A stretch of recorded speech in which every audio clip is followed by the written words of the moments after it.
It began like countless stories of ambition and love that stretch beyond borders. In late summer, headlines in both Dubai and India screamed the same haunting line. Body of young Indian nurse found inside a suitcase near Dubai Creek. The city that glittered with promise awoke to a secret it couldn't hide. Police cordoned off the narrow service road, reporters gathered in the heat, and beneath a layer of cloth lay a mystery that would soon capture two nations. Authorities worked quickly to identify the victim.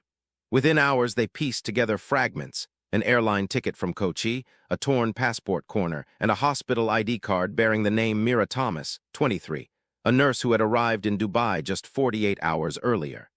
The discovery shocked investigators. How could a woman with no known enemies new to the city end up dead so soon after arrival? As detectives retraced her final movements, they found her last digital footprints: a few cheerful selfies at the airport, a message to her mother, "I've landed safe, don't worry," and a voice note to a friend saying she was finally meeting the man who changed her life. Those words, filled with hope, would soon echo with unbearable irony. News spread across Kerala like wildfire. Neighbors remembered the quiet, dutiful girl who dreamt of working abroad. Her parents, numb with disbelief, waited for calls from consulates and embassies, clinging to the faint hope that the reports were mistaken. But by evening, confirmation arrived. The body was indeed Meera's. In Dubai, police began piecing together a chilling narrative. Witnesses near the apartment building recalled seeing a man wheeling a heavy suitcase before dawn. Security cameras captured the same figure leaving in haste. It was the first trace of the person Meera had trusted most, the man she had traveled halfway across the world to be with. Her story, once a simple tale of love and new beginnings, was now one of betrayal, violence, and silence. As investigators delved deeper, what emerged was not just a crime of passion, but a portrait of misplaced faith in a stranger. In a city built on dreams, Meera's dream had lasted only 2 days and ended zipped inside a suitcase. Long before her name appeared in headlines, Meera Thomas was known simply as our nurse girl in her quiet Kerala neighborhood, a young woman whose kindness stood out as much as her ambition. She was born in a modest Christian household in Kottayam, the second of 3 children. Her father worked as a mechanic at a local workshop. Her mother stitched school uniforms from home. Life was simple but never easy. Money was always just enough for today, never for tomorrow. From a young age, Meera showed an unusual sense of care and calm, the kind of child who would sit beside sick neighbors and offer to help carry their groceries. Her teachers described her as bright but humble, the student who listened more than she spoke. When asked what she wanted to become, she always said the same thing: someone who helps others. After finishing school, she pursued nursing not for glamour or escape, but because it felt meaningful. In a world that often overlooked girls like her, nursing gave her purpose. She completed her diploma at a small college in Kochi and soon began working in a private hospital. The long shifts, the constant emergencies, and the endless fatigue didn't bother her. She found comfort in caring for others. Her colleagues remember her gentle patience with elderly patients, the way she spoke softly even when scolded by doctors. Meera was the kind who would skip lunch just to comfort a crying patient, one nurse later recalled. She rarely complained, rarely raised her voice. Her strength was quiet, her kindness constant. But beneath her calm exterior was a young woman with dreams, dreams larger than her small rented apartment. Like many in her generation, she watched friends move abroad, posting pictures from Dubai and Doha, living lives that looked golden. Meera wanted that too, not luxury but stability, a chance to help her family and to feel proud. Her father's knees had begun to fail, her mother's eyesight was dimming. She wanted to give them comfort before it was too late. In her diary, she once wrote, "I will go abroad one day. I will have my own home. I will make Appa and Amma proud." Her family adored her. Her younger brother called her Akka, the one who fixed his homework and cooked his favorite noodles. To her parents, she was their greatest hope, the daughter who might lift the family out of years of struggle. But like many young women of her age, Meera's heart was not untouched by loneliness. Working night shifts, surrounded by sick strangers, she longed for connection, someone to talk to, someone to care for her as she cared for others. Her friends often teased her about being too romantic for a nurse. She would laugh it off, but deep down she wished for love that was gentle and lasting. When she began chatting online during her off hours, it seemed harmless at first, a way to unwind, to make friends beyond the sterile hospital walls. She never imagined that one conversation could change her life so completely. In her small town, she was just another nurse chasing a better future. But to her parents, she was their pride, to her friends, their confidant, to fate, a fragile promise waiting to be broken. No one could have known then that the same hope that made her leave home would one day lead her into the arms of danger, and that the girl who wanted to heal others would become the center of one of the most chilling tragedies to ever cross from Kerala to Dubai. In the endless scroll of messages that fill the nights of the lonely, Meera met the man who would change her life. It began innocently, a friend request from someone named Amir Khan, whose profile showed the glittering skyline of Dubai and captions about business, travel, and faith. He introduced himself as a 29-year-old entrepreneur running a small trading company. To Meera, sitting in her tiny hostel room after a double shift at the hospital, his attention felt like sunlight through a hospital window, sudden, warm, and welcome. Their chats began lightly, jokes about Indian food in the Gulf, photos of beaches, late-night good nights that turned into hours of conversation. Amir listened. He remembered every detail, her mother's weak eyesight, her favorite color, the name of the child she once saved in the ICU. Slowly, he replaced the silence in her life with his voice. When he called her Mary John for the first time, she blushed even though no one could see. Weeks turned into months. Amir sent her small gifts, a silver bracelet, a perfume bottle that smelled of the desert. He promised to visit Kerala soon to meet her parents and arrange a wedding. He spoke of Dubai as a city of miracles and told her he could help her get a nursing job there. For Meera, it was the dream she had always wanted, love and opportunity folded into one. Her parents were hesitant. Her father distrusted men who appeared from the internet. Her mother, however, softened after Amir called them politely, addressing them as Appa and Amma, speaking in careful Malayalam he had picked up from Meera. He said he wanted to take responsibility for their daughter, to give her a better life. Even her skeptical brother admitted he seemed well-spoken. For Meera's friends, the change was obvious. She became more hopeful, spoke often about Dubai's skyline, and began taking English classes after work. Her social media filled with quotes about destiny and faith. "He's the one," she told a colleague, her eyes bright with conviction. "He understands me." But under the glitter of promises were small shadows that Meera didn't see or perhaps chose not to. Amir avoided video calls, saying his camera was broken. He sent photos that looked too perfect, offices that could have been anywhere. Sometimes he would vanish for days, returning with vague explanations about business meetings or travel to Abu Dhabi. When Meera asked simple questions about his family, he would change the subject. Once her friend jokingly searched his name online and found nothing, no company website, no social media trail beyond the one profile he used. When confronted, Amir laughed. "You worry too much," he said. "In Dubai, privacy is everything." The answer satisfied her then. Love had already begun to drown her doubts. Their relationship grew stronger, but so did his influence over her. He began suggesting she keep their plans secret, insisting people might get jealous. He asked her not to talk to other men, not even male colleagues. "You're mine now," he told her once, his tone half playful, half commanding. By early spring, Amir told her he wanted her to come to Dubai. He would arrange her tickets, her accommodation, even her job interview. The idea thrilled her. She imagined airport reunions, wedding rings, and a new beginning far from the small town she had outgrown. Her parents hesitated again, but Amir's steady reassurance dissolved their fear. He even sent scanned copies of a supposed work visa and employment letter. On the evening before her flight, Meera packed her nursing certificates, family photos, and the bracelet he had given her. She told her mother she would call as soon as she landed. "Don't worry, Amma," she said with a smile. "He's a good man." It was the first time she had ever traveled alone, and she believed she was flying toward love. What waited for her, however, was a mirage built on lies.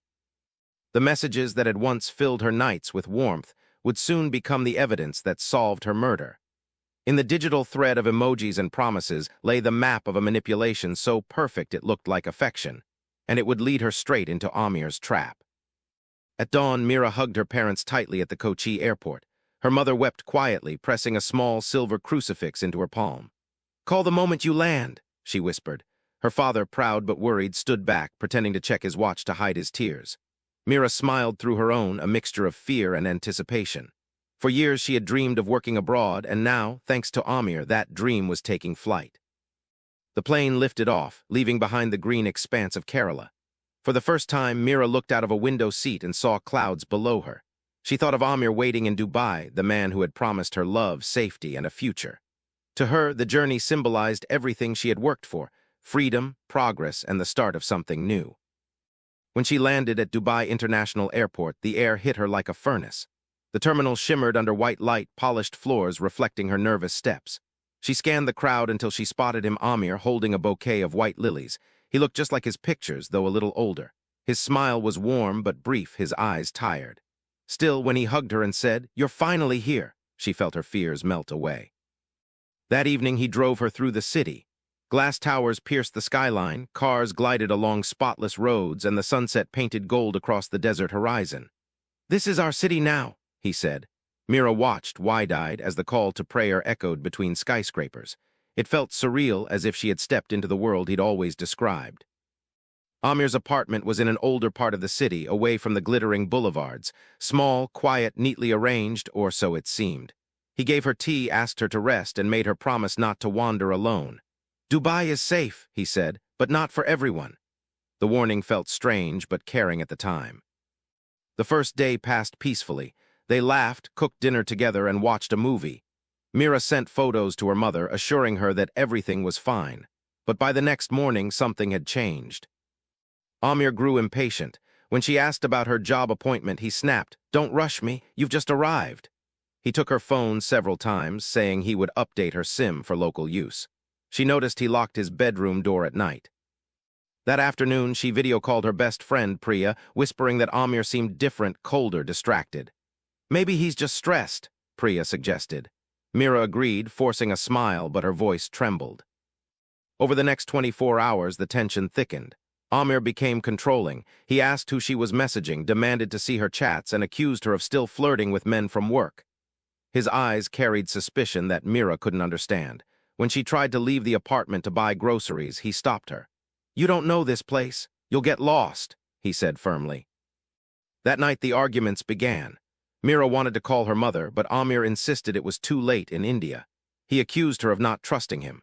She apologized to calm him down, though her instincts screamed that something wasn't right. By the second night, Meera barely slept. The once sparkling city outside the window now felt menacing, the sound of traffic like distant thunder. She scrolled through their old chats, wondering how the man who once sent her heart emojis now stared at her in silence. At 11:47 p.m., she recorded a short voice note to Priya. "He's not who I thought he was. I'll tell you everything tomorrow." It would be her last message. The next day, her phone went dark. Calls to her number stopped ringing. Her mother's messages remained unread. And somewhere in that small apartment, the love that had begun with a promise ended with something far more sinister, a silence that even the loudest city in the world could not conceal. The final 48 hours of Meera's life began like any other day, deceptively ordinary. On her second morning in Dubai, she made tea and looked out from the apartment balcony. The sun was already high, glinting off distant towers. Amir was silent, scrolling through his phone. When she asked if he had heard back about her hospital interview, he murmured, "Soon," without looking up. Something inside her tightened. The warmth that had filled the air when she first arrived had cooled into discomfort. At 10:00 a.m., she messaged her best friend, Priya. "He's acting strange again, keeps checking my phone." Priya told her to stay calm, to book a return ticket if things felt wrong.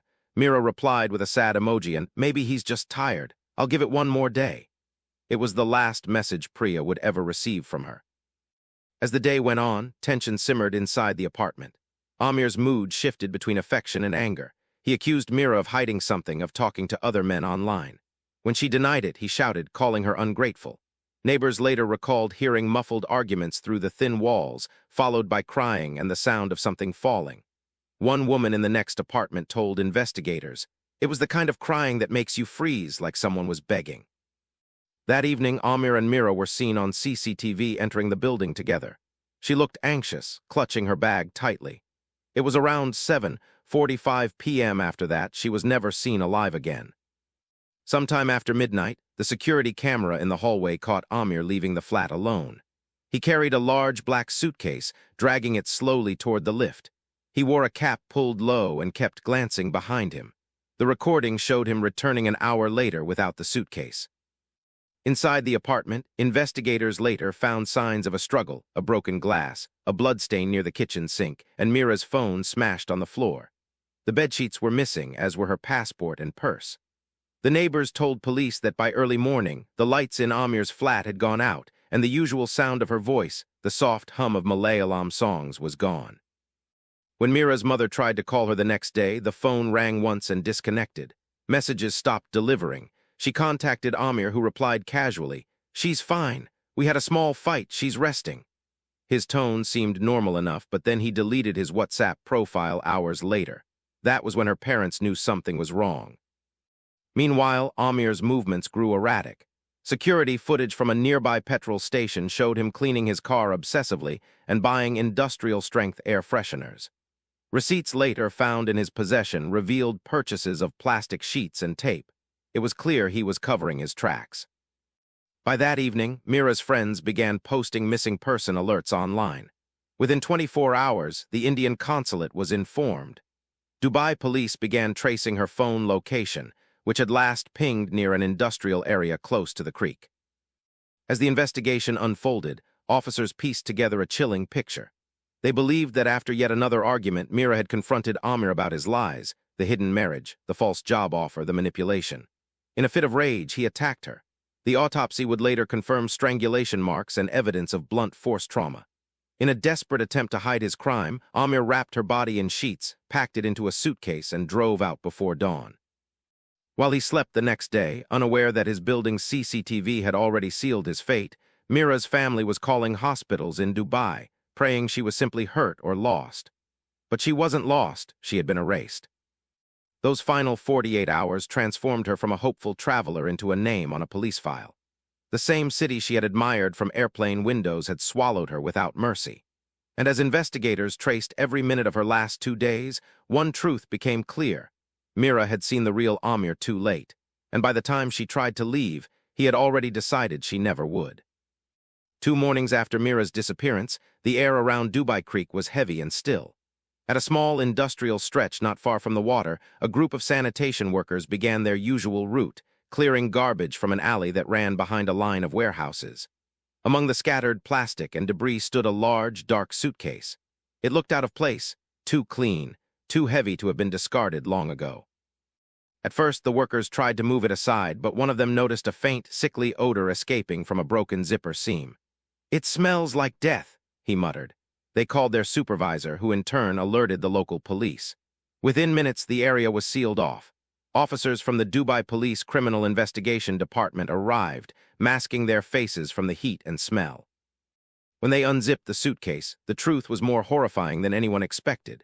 Inside lay the body of a young woman wrapped in a bedsheet and bound with duct tape. Her hands were bruised and her hair matted with dust. The body was folded unnaturally to fit inside the confined space. Beside her lay fragments of cloth, a half-torn label from a hospital uniform, and a faint trace of perfume, the scent still lingering from her final hours. Investigators immediately began searching for clues. No documents, no phone, no identification. But one officer noticed a corner of a passport page lodged beneath the lining. It bore the partial name Me and an Indian emblem. That single clue was enough to start an international trace. Within hours, Dubai authorities connected the discovery to a missing person report filed by the Indian consulate just the day before. A young nurse from Kerala, last seen with her fiancé, a man named Amir Khan. The time, the description, and the small silver crucifix found in her hand all matched.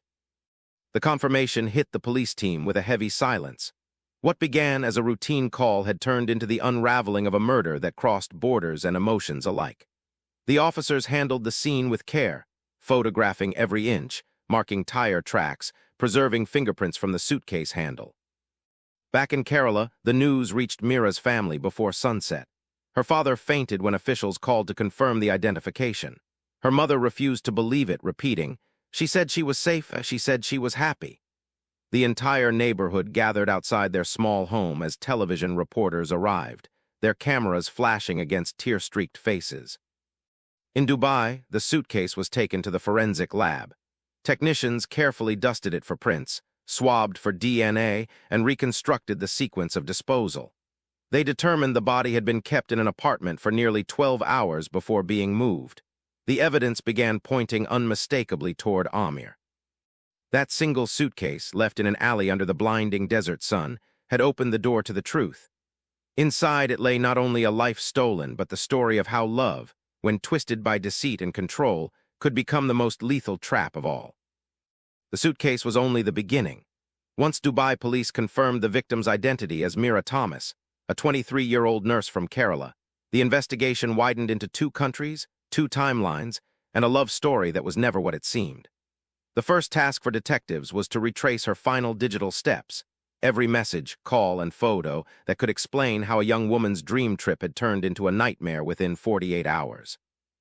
Inside Amir Khan's apartment, investigators found a scene that spoke louder than any confession.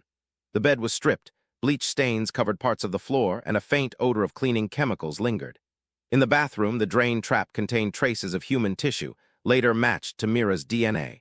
Her purse, phone, and passport were missing, deliberate erasures meant to slow the investigation. But Amir had underestimated how easily a modern trail could be rebuilt. Forensic analysts began piecing together Meera's last communications from her Indian SIM, which had been removed shortly after she arrived in Dubai. WhatsApp logs showed her final messages to her friend Priya, ending at 10:06 a.m. on the day before her death. After that, her phone went dark. A second SIM, registered under Amir's name, was activated in her phone later that night. The time stamps aligned perfectly with the window during which neighbors heard shouting from the apartment. Investigators seized Amir's laptop, discovering that entire folders had been deleted in the early hours after Meera's disappearance.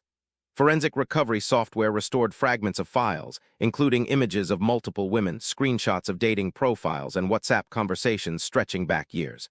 What emerged was a pattern of deception.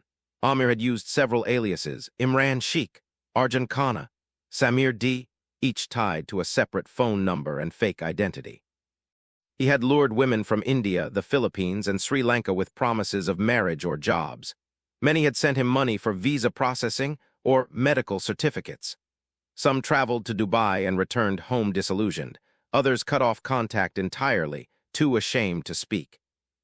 One woman, a nurse from Chennai, told Indian investigators that she too had been in contact with Amir. "He told me he loved me, that we'd get married," she said.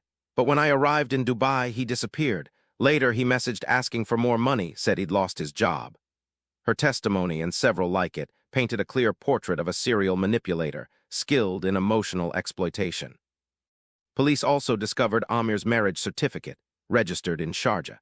His legal wife, unaware of his online affairs, told officers that he often vanished for business trips lasting several days. She claimed she had no knowledge of Meera, but neighbors near their Sharjah home mentioned seeing new women visiting when his wife was away, foreign girls always nervous, never staying long. Meanwhile, digital forensic experts analyzed Amir's Google search history, which he had attempted to erase. Recovered entries included chilling phrases: "How to delete WhatsApp backups permanently," "Suitcase size for adult body," "How long DNA lasts in heat." Combined with CCTV footage of him carrying the suitcase before dawn, investigators had enough to establish intent and premeditation. In a breakthrough moment, officers traced the car Amir had used that night through toll cameras across Dubai.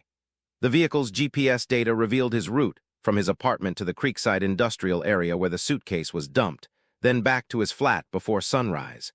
They even found a parking ticket time-stamped 4:12 a.m., placing him at the exact disposal site. Forensic teams matched fingerprints on the suitcase handle and tape roll to Amir. Microscopic fibers from the bedsheet wrapping Meera's body matched fibers found in his apartment laundry basket. There was no longer any doubt. Amir had killed her, then attempted a clumsy cleanup. But motive was the final piece. Why would a man who had charmed and pursued Meera for months turn violent so suddenly? The answer came from Meera's recovered email drafts synced to the cloud. Hours before her death, she had written a message to her parents, one she never sent. "Emma, something is not right. He's not who he said he is. I found papers showing he's already married. He got angry when I asked. I think I should come home soon." That unsent email became the emotional and legal cornerstone of the case. Investigators now believed Meera had discovered Amir's secret life and threatened to expose him. The argument that followed turned fatal. Within days, Dubai police issued a nationwide alert. Amir was captured at the Sharjah border attempting to cross into Oman. He carried 2 phones, $12,000 in cash, and Meera's broken passport hidden in a bag. When questioned, he claimed she fell and hit her head during an argument. But the autopsy refuted this completely. Clear signs of manual strangulation, bruising on the wrists from restraint, and evidence of cleaning agents used on the skin. Faced with irrefutable forensic proof, Amir eventually broke down during interrogation. "She was going to ruin everything," he said. "I just wanted her to stop shouting." His confession, recorded on camera, lasted 23 minutes, cold, mechanical, without remorse. Back in India, the details of the investigation dominated national headlines. News anchors replayed his mugshot beside Meera's smiling graduation photo. Social media erupted in outrage. For many, Meera's story was not just a personal tragedy, but a mirror of the thousands of women deceived online every year by men promising love across borders. As Dubai authorities prepared the case for trial, one investigator summed it up best. "He built his lies like a palace. She entered believing it was home. When she found the cracks, he buried her inside its walls." The investigation was over, but its echoes in 2 countries, 2 families, and 1 broken dream were just beginning to be felt. Meera's trust had been her greatest gift and her greatest mistake. As the investigation tightened around him, Amir Khan began to unravel. The city he once navigated with ease had turned into a maze of flashing alerts and silent eyes. Within 24 hours of Meera's body being identified, his name was added to an intermediate watch list. Police checkpoints at major exits were instructed to stop a silver Toyota registered in his name. On the night of his attempted escape, Amir packed hurriedly. He carried 2 mobile phones, a bundle of cash, and a bag containing passports, 1 real, 1 forged. His plan was to cross from Sharjah into Oman, where he believed he could vanish. CCTV later showed him pacing outside an exchange office, trying to withdraw money but stopping when he saw a police patrol nearby. The fear on his face betrayed the confidence he had once worn like armor. At 3:40 a.m., his car approached the border checkpoint. Officers inspecting vehicles noticed his nervous behavior, eyes darting, voice trembling. When they asked for identification, he handed over the forged passport, claiming to be Arjun Dev. But the document raised suspicion. The lamination was uneven and the photo slightly misaligned. The officer delayed him politely while quietly signaling his supervisor. Within minutes, police surrounded the vehicle. Inside the car, they found $12,000 in cash, Meera's damaged passport, and a receipt for a large suitcase purchased 3 days earlier. A faint trace of blood was visible on the rear seat. When questioned, Amir initially denied everything. "I don't know any Meera," he insisted. But his composure cracked when officers presented the evidence. Fingerprints on the suitcase handle, CCTV footage of him dragging it through his building lobby, and GPS data from his car matching the disposal route. During interrogation, he shifted stories repeatedly. First, he claimed she had left his apartment alive. Then that she fell and hit her head during a fight. Investigators played his own deleted Google searches. How long DNA lasts in heat? Best way to dispose of body, and the room fell silent. After 16 hours in custody, faced with irrefutable forensic proof, Amir finally confessed. His words were chillingly flat.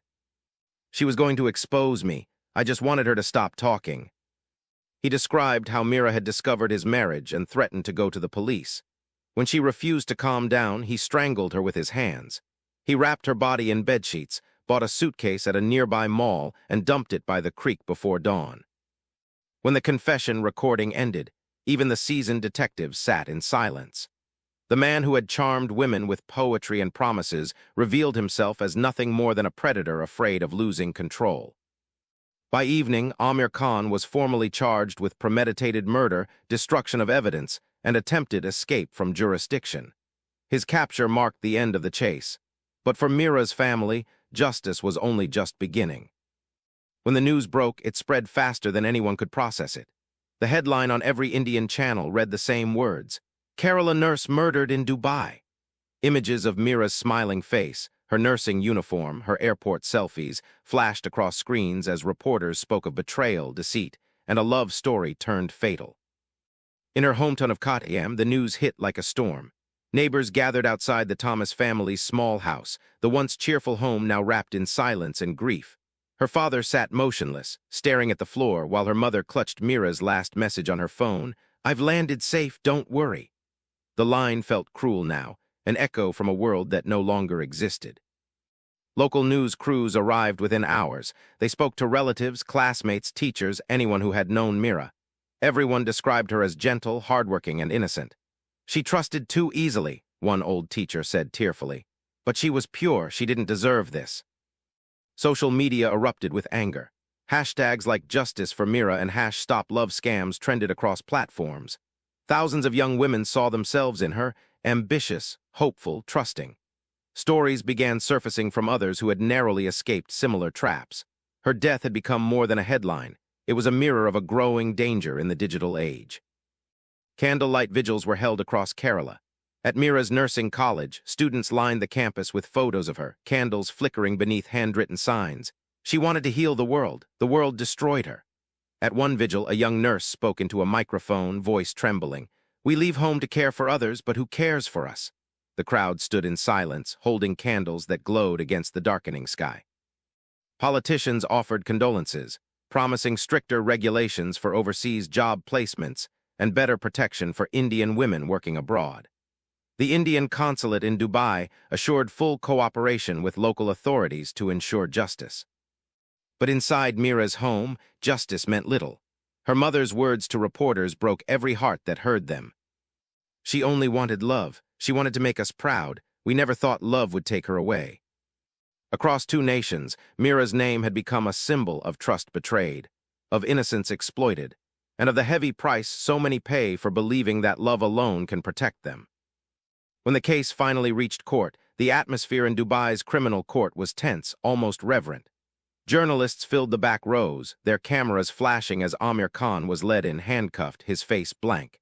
In the months since his arrest, the investigation had built an unshakable case, one rooted in forensics, digital footprints, and his own words. The evidence was damning. CCTV footage of him dragging the suitcase, fingerprints on the duct tape, DNA traces in the apartment, and the confession he had later tried to retract. Prosecutor Farid al-Mansouri began with quiet precision, detailing every movement Amir had made from the moment Meera landed in Dubai to the morning her body was found. Screens inside the courtroom displayed the timeline, her cheerful messages upon arrival, his Google searches on disposal methods, and the chilling footage of him at 4:12 a.m., rolling the suitcase into his car. "The accused," the prosecutor said, his voice steady, "betrayed the trust of a woman who believed in him, then attempted to erase her from existence." The defense tried to argue for leniency, claiming the death was accidental, the result of an argument gone too far. Amir's lawyer painted him as emotionally unstable, insisting that he panicked and made a terrible mistake. But the prosecution countered swiftly, presenting autopsy findings that showed deliberate strangulation, the clear mark of pressure around the neck, and injuries that proved restraint, not accident. Midway through the trial, a video link connected Meera's family from Kerala. Her father sat silently, eyes red, while her mother clutched a framed photograph. When asked if she wished to speak, her voice cracked. "She went to him for love. He gave her death. What more can we say?" The courtroom fell into a silence that no gavel could break.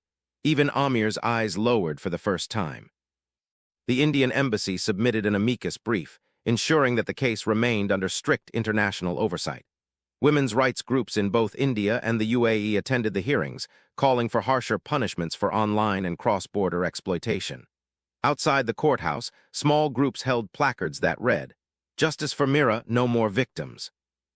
After weeks of testimony and forensic analysis, the verdict day arrived. The judge summarized the evidence calmly, his Arabic translated into English for the record. "The court finds the accused guilty of premeditated murder, obstruction of justice, and destruction of evidence." Amir's face remained expressionless as the sentence was read. Life imprisonment under UAE law. There would be no parole for 25 years. Some reports suggested that had Meera's family demanded capital punishment, the outcome could have been different, but they had chosen mercy not for him, but for their own peace. Outside the courthouse, journalists swarmed for reactions.